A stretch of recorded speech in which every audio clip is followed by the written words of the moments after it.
Hi! We are students from DLSU and we want to share with you some ways on how you can cope with the pandemic. As Lasallians, we believe that being compassionate and humble at a time like this is extremely important. So, with the resources we have, we would want to help as much as we can through this video. Here we will focus on how we can help reduce stress in a number of ways. In this video, we will be focusing on 5 main topics: lifestyle, academic, social, self-care, and helpful hotlines. The first topic is about lifestyle, specifically on sleep, exercise, and food. First is sleep. While how much sleep we should get also depends on the overall status of our health, we can follow a general rule. Teens, or people aged 14 to 17 years old, should get 8 to 10 hours of sleep, while adults and young adults, between 18 and 64 years old, should get 7 to 9. As we may know, sleep is a good stress reducer. We are able to more easily manage our stress when we're well rested. When we follow a regular sleep schedule, our bodies are restored and become calm. As a result, we can concentrate more and make better judgments and decisions. However, if we are sleep deprived, we don't have a lot of energy and become more sensitive to stress and other negative stimuli. This can show itself through our impulsivity and increased emotional reactivity. This can also be seen through our problems with work or academics or relationship difficulties. Of course, we understand the struggle of not being able to sleep easily, so here are some tips for that as well. First is creating the best sleep environment. Number 1. Use a high-performing mattress and pillow. One that isn't too hard that it isn't comfortable, nor one that isn't too soft that it can't support your spine. Number 2. Keep a peaceful and quiet surrounding. If it isn't possible to turn off other noises, try to cover them up by using earplugs or by turning on a fan or white noise. Number 3. Find the right temperature. This depends on the individual, but cooler rooms are usually better.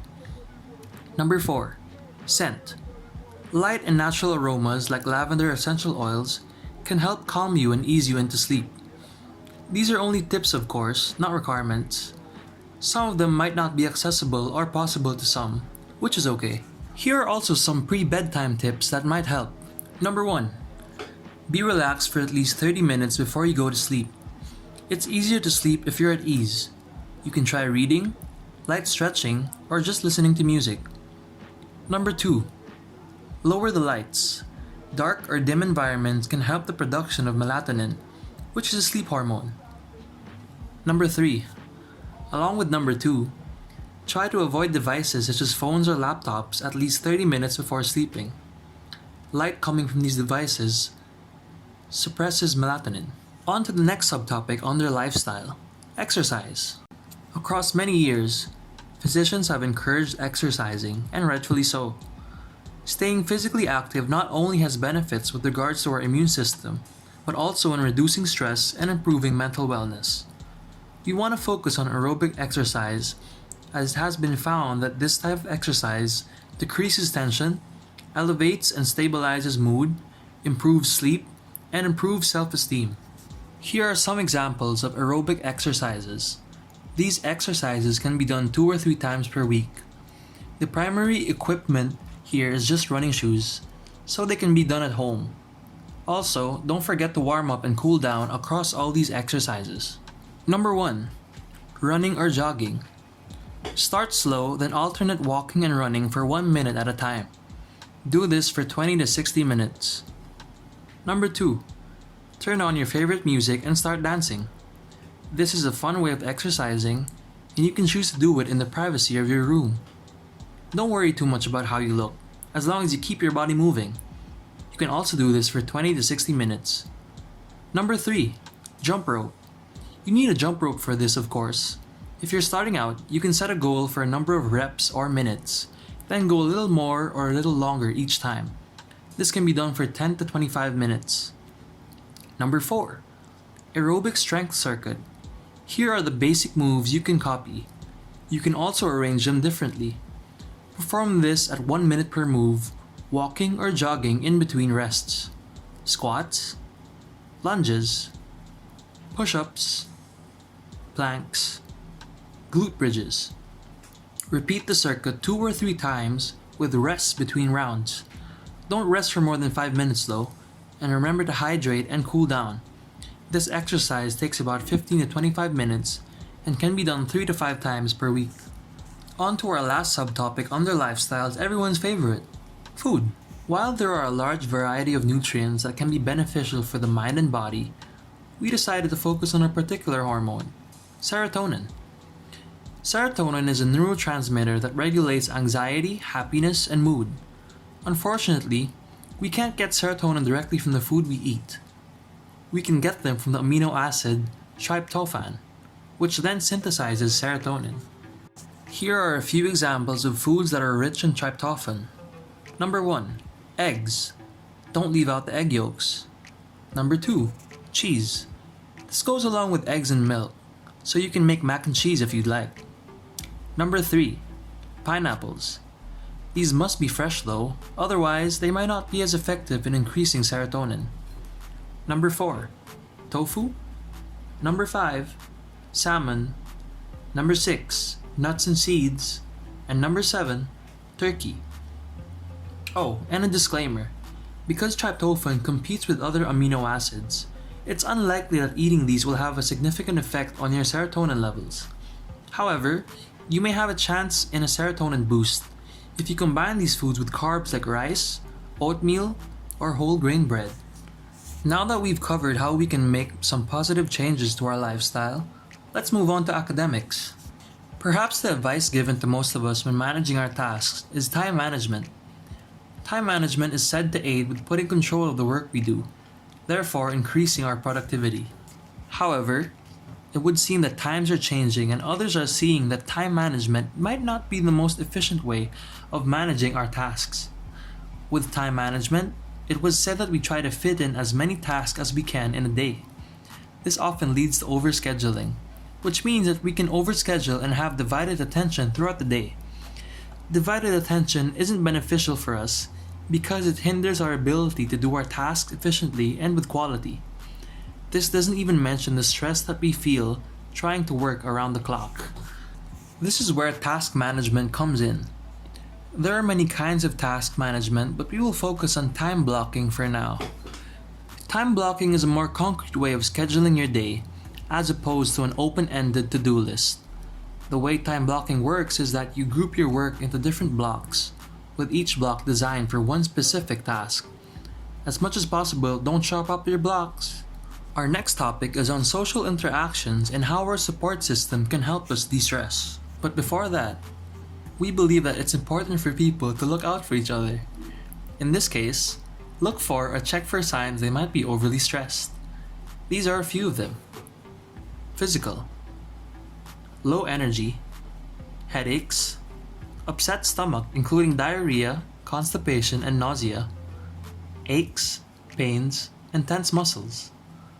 Insomnia. Clenched jaw and grinding teeth. For emotional, becoming easily agitated, frustrated, and moody. Feeling overwhelmed. Having difficulty relaxing.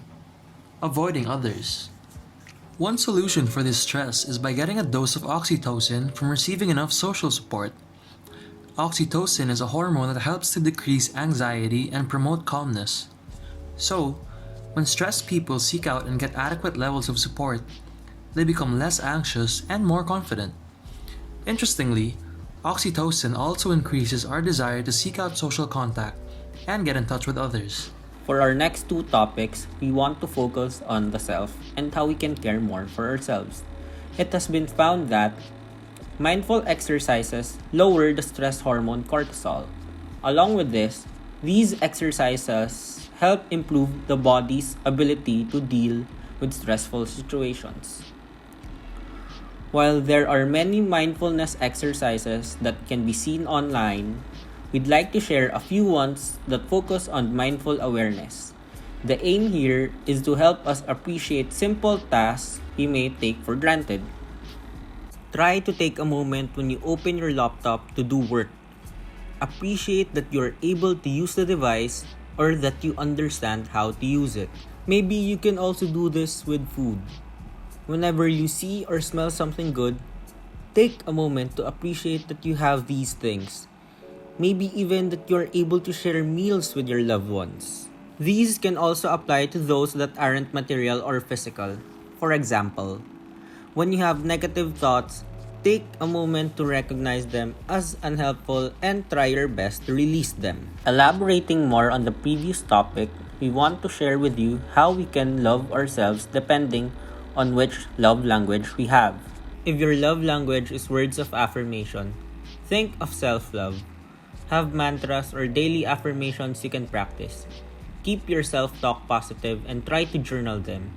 Like things that make you happy, things that you like about yourself, your strengths, etc. If your love language is acts of service, do self-love. Arrange your environment to whatever is pleasing for you. Prepare healthy meals for yourself and make sure to get health checks often. Maintain your hygiene and groom yourself with love. Make yourself feel like the beautiful person you are. If your love language is receiving gifts, absorb self-love. Buy what you love and throw out things that don't spark happiness. As Marie Kondo would put it, treat yourself once in a while with what you want. It can be material like clothes or a video game, or it can be experiences like riding a roller coaster or even skydiving. Besides these things and experiences, you can also gift yourself with knowledge. Invest in your education or maybe take courses in other skills like cooking or language. If your love language is quality time, be present with self-love. Don't overschedule or commit to too many things.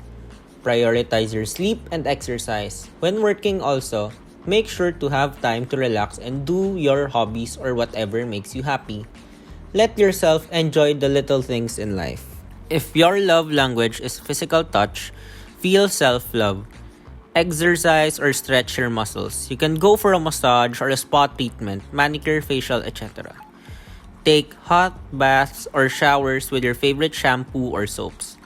Moisturize with gentle moisturizers or oils and softly touch your skin.